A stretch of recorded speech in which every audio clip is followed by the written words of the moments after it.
we were off to Sun City. What a joke.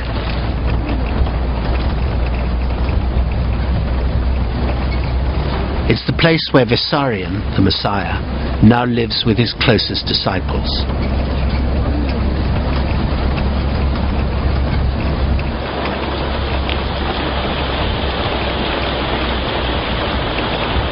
After 3 hours hard driving, we got to the bottom of the hill, which we had to climb on foot to reach Sun City.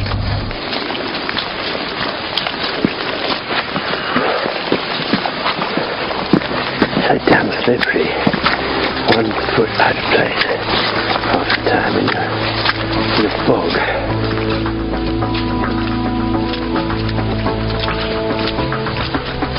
We've been climbing pretty solidly for an hour now. I wonder how much further. Где-то здесь треть пути. Хорошо. Приблизительно, я не знаю. Около 4 километров мы прошли сейчас. It's all right for Pavel. He does it all the time. Now uphill. Oh God.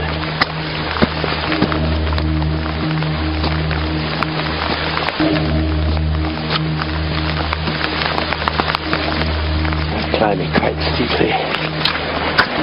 It's slippery a bit. Pavel seems to know every place to put your foot. If only I could keep up with him.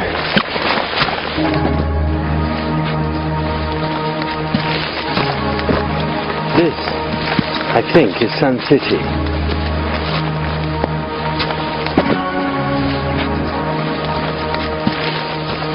Когда я сюда попал, здесь была, можно сказать, непролазная, непрерывная тайга. Глухой лес, стояли деревья в ряд, практически без просвета между собой. Вот. И приходилось все это вычищать, лес валить, очищать. I asked him what living here was like before any houses had been built. Весело. Телефон. Да. Телефон. Even up here, Marilyn Monroe.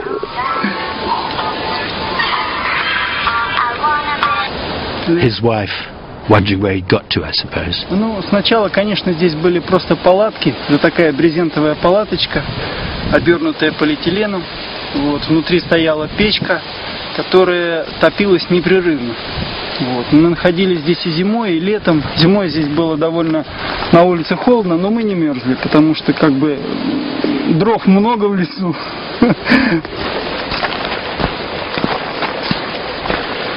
We went on down to the home of the chosen few.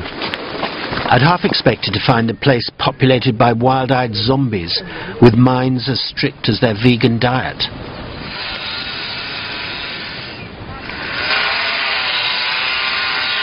Instead, we found Vadim Redkin. Without him on our side, we won't meet Vissarion. He'd been a rock singer when he hooked up with the new Messiah. У меня был в Москве, я тогда жил в то время, работал, у меня был перерыв между гастролями, и друзья сообщили, что в Москву приезжает очень интересный человек, пророк из Сибири. 90-е годы, начало, это распад той системы, как будто бы нерушимой системы, в которой жили люди, ну, насколько, более 70 лет. Те, кто привыкли с детства верить в светлое будущее, те, кто привыкли, что надо строить общество братства, равенства, и вдруг они поняли, что то, на чем жизнь разрушилась. И люди, естественно, стали искать, на что опираться.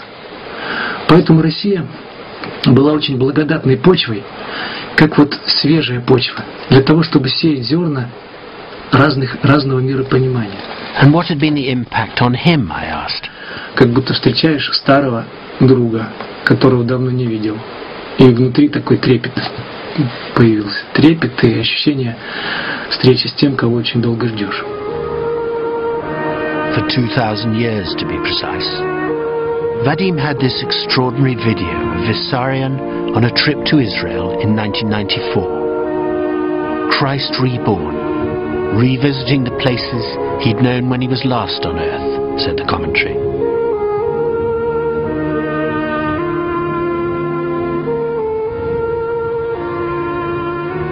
Из века в век по вечности мне ступать должно. Счастье тем,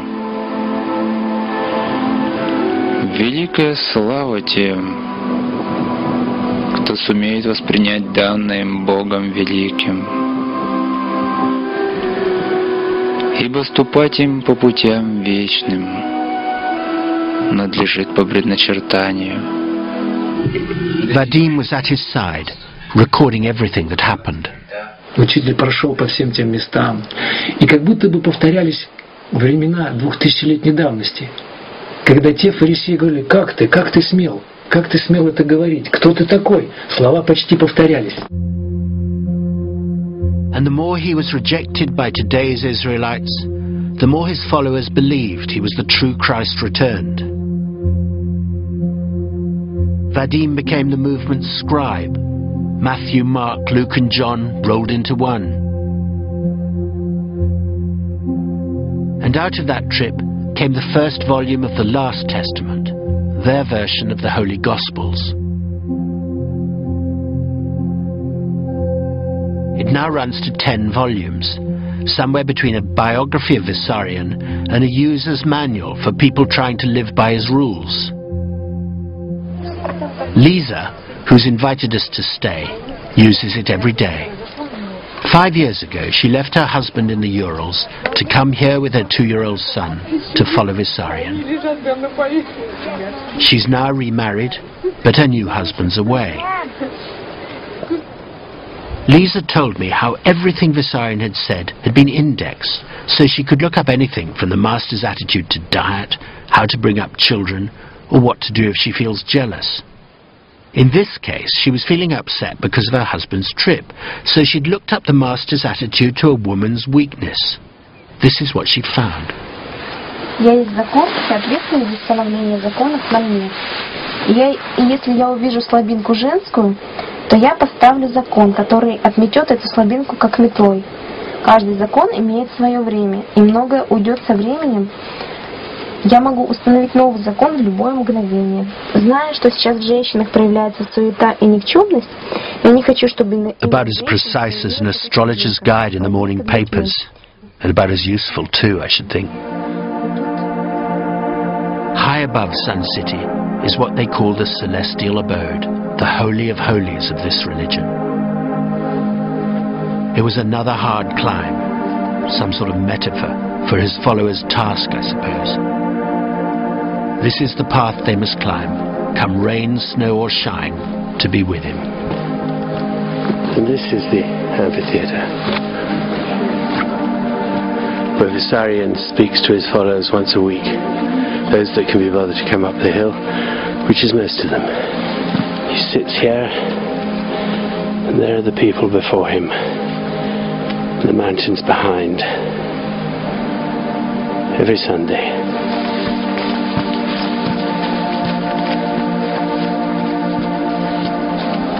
This is the altar in the place of prayer above the heavenly abode, which is above Sun City, which is above the community. This is the top, closest to heaven.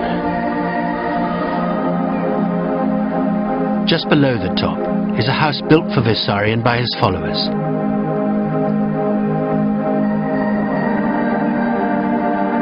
But the master, I now discovered, had moved. Its present occupants are Faya, who used to be an actress, and her new partner Volodya, who used to be a colonel in Russia's anti-corruption squad. Volodya's new job is keeping the mountain paths clear of snow and weeds. That's the effect Vissarion has on new recruits. Люди действительно начинают меняться, у них немножко другие глаза, у них немножко другая манера разговаривать, у них немножко другая интонация, все у них меняется, да они сами меняются с другом. Мне моих лет не хватит, чтобы, как сказать, стать, как сказать, святым. Не хватит. Я не избавлюсь от тех вот, как сказать, неправильностей человеческих, нажитых веками, да, но я стараюсь. Да. Да, не встречала вот таких свободных людей, вот как здесь. И вот учитель пришел нам дать жизнь, дать свободу, чтобы мы ушли от своих страхов, от боязни, от каких-то грубостей, всего того, что мешает нам жить и быть счастливыми, и главное радоваться жизни. Но самое главное, вот я считаю, сейчас можно выжить, когда ты живешь ради других людей. Живешь для себя, можно просто умереть от жалости к себе. Все в облаках, а мы выше облаков. А дом наш, как корабль, плывет. И представляешь, облака движутся и врезаются в наш дом. Вот в этот дом. И дом, как корабль большой. А потом потихоньку туман рассеивается, и появляется озеро. И появляется город, тайга. Next door to that dream home is an unfinished temple. The workers have been diverted to build a master, a more convenient house down in the village. But no one seems to mind. The Son of God always knows best. Was that Christ on his bike? No, said Pavel. It was Vadim Redkin.